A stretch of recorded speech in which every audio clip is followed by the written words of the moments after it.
Hello and welcome to Straight Talk. I'm Ayşe Süberker. The Turkish Grand National Assembly paused its summer break for a special sitting of the parliament for a speech by Palestinian President Mahmoud Abbas. His two-day visit to Ankara came amid escalating tensions in the region, while a new round of ceasefire talks on Gaza also took place in Qatar.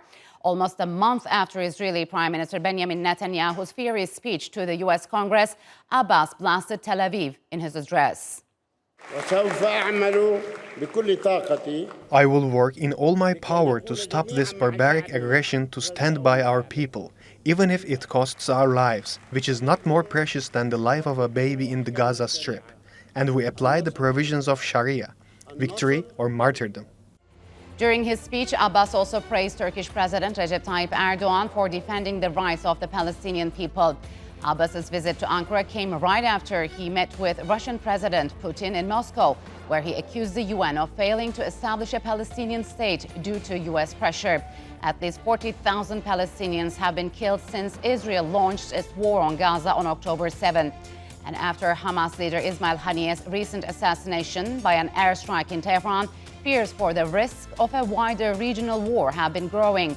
While Iranian officials have suggested the country will not retaliate if a Gaza ceasefire is reached, the U.S. has asked Ankara and other allies to persuade Iran to de-escalate tensions in the region. And to discuss Mahmoud Abbas's Ankara speech, joining me from Cape Town is Ibrahim Rasheed. He is the former South African ambassador to the U.S. and from Washington, D.C., Paulo Fonseca, president at Global Policy Institute and professor at Bay Atlantic University. A warm welcome to you both, and thanks for joining me on Straight Talk. So, Ibrahim, what do you make of Palestinian President Mahmoud Abbas's speech at the Turkish parliament today? I think Mahmoud Abbas is trying to assert leadership in a Palestine that I think the balance of forces has shifted somewhat against him towards Hamas. But I thought that there was an important gesture of unity towards Hamas based on what he calls the Turkish coalition example. I thought that there was a recognition that the ICJ and the ICC recommendations and measures must be implemented. I thought also he made a very crucial point that there will be no regional stability and de-escalation unless there is a resolution in Palestine. He's put forward the immediate demands for a ceasefire, for a release of prisoners, a withdrawal from Gaza, a return of Palestinians to their homes as a precondition for any talks. He called for the recognition of Palestine by the world and particularly in the United Nations. And then I think he challenged Israel to come at him. So, Paulo, what are your key takeaways from his speech? Because he said he's prepared to go to Gaza along with other Palestinian leaders. Is this possible? Well, we shall see. I mean, it's a nice idea. Let me just say, as background, unfortunately, although this is obviously a very, very important moment, the opportunity to have a very, how can I say, significant platform in talking to the Turkish parliament, Turkey obviously being a very, very important country in the region, not directly involved in the conflict, of course, but certainly with a voice in everything that happens in the Middle East, particularly also in the Palestinian-Israeli conflict. So, Ibrahim, he also called on the UN Security Council to act to stop Israel from attacking civilians. How do you think the world leaders might be reacting to his remarks? I think that there is a general and a growing consensus in the world that Israel's impunity should be stopped and the United States' immunity to Israel should also be stopped. But I think he recognizes that the key to all of this implementation is that the United States must change its position. And I think that Israel and particularly Netanyahu sees the United States and its incumbent leaders as lame ducks. They simply need to sit out the next few months, wait for the American elections, and hope and support that Trump will come in, because then their impunity will increase, their immunity will increase, and then I think they will achieve their strategic objective of what I call a patricide, the absolute death of a Palestinian state. So, Paulo, meanwhile, the hostage and ceasefire talks resumed in Doha on Thursday. Do you expect any breakthroughs and a different approach from mediators towards Israel and Hamas this time?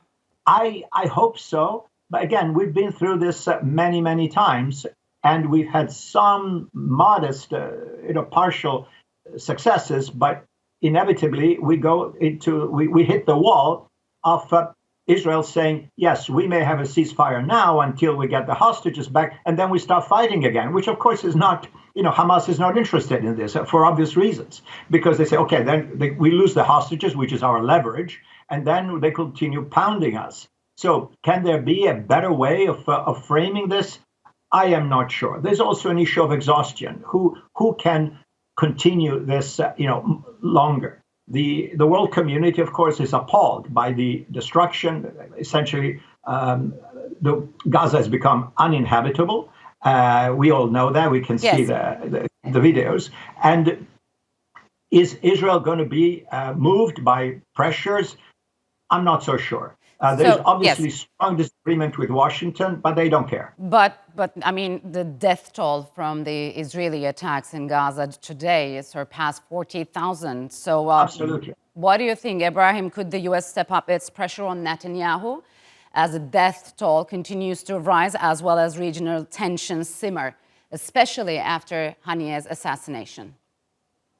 I think the only thing that could move the United States into some action is the potential for regional conflagration arising out of Israel's very clinical attack on Ismail Haniyeh in Iran, their attacks on Lebanon and Hezbollah and so forth. And so, in a sense, they are placing the onus on Iran, on Hezbollah, on the Houthis, and on Hamas to withhold themselves from a reprisal as the only guarantee, because they know they have lost leverage over Israel in terms of that. And I think Israel is very keen on being even more provocative in order to call the United States into direct combat. Paulo, prior to Ankara, Abbas met with Russian President Vladimir Putin in Moscow. How do you think both Russia and China are viewing these latest developments? Because we know that after 17 years of hostility, Hamas and Fatah finally had signed an agreement to form a national unity government, but that was before Haniyeh's assassination. So how do you think this will play out moving forward? Well, look, the role of China and Russia in this whole thing, I would call it hardly, constructive. China and Russia love crises that involve the United States and that put the United States in a difficult position, as it is now. And if there is a conflagration in the Middle East, they see a short-term advantage in having America having to deal with a crisis right at the time, as has been noted before, as we are approaching a presidential election. What are your thoughts on that, Ibrahim? How do you see the Chinese and Russian mediation in this respect? And do you believe there is a common ground between the Palestinian factions to reach a full consensus after all of these? I think the only meaningful mediation is to prevent regional conflagration. I'm not sure that if anyone were to put their money where their mouths are, that someone would intervene to force a ceasefire or to hold back Israeli impunity and so forth. I think for the people of the world, the only meaningful way out is to change the narrative. And I think we have done a lot as South Africa, supported by Turkey, in order to take Israel to the ICJ, to mobilize global opinion behind the idea of a genocide, to now widen it to say that what we have as the second objective after genocide is the patricide, the destruction of any idea of a Palestinian state. And I think it is the mobilizing of ordinary opinion that may be very important, and that may incidentally move things in the United States election, force them to take note of in a very tight election, certain swing constituencies in the United States. And I think that may be, for me, the only sustainable way forward, because playing the geopolitical game, you are playing a variety of interests that may not be effective at the end of the day. So I think there's a ray of optimism in a sea of pessimism. Paulo, the U.S. Secretary of State has urged his country's allies to prevail on Iran to de-escalate. So the question is, both these allies, but also maybe Türkiye, what kind of a role is Ankara playing to prevent the Gaza war from spreading to a wider region? Is this sustainable?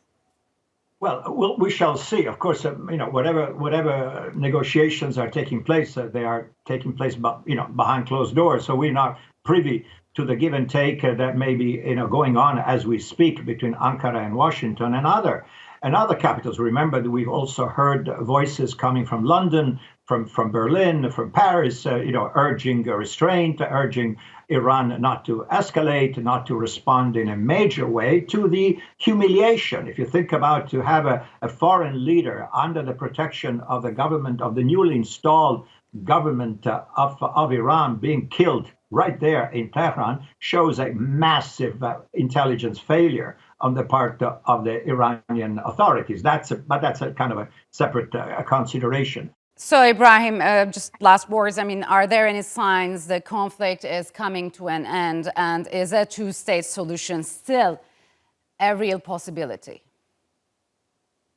I think Netanyahu, with the tacit support of Israel, of the United States, effectively has a license to make sure that even the two-state solution is going to be dead in the water.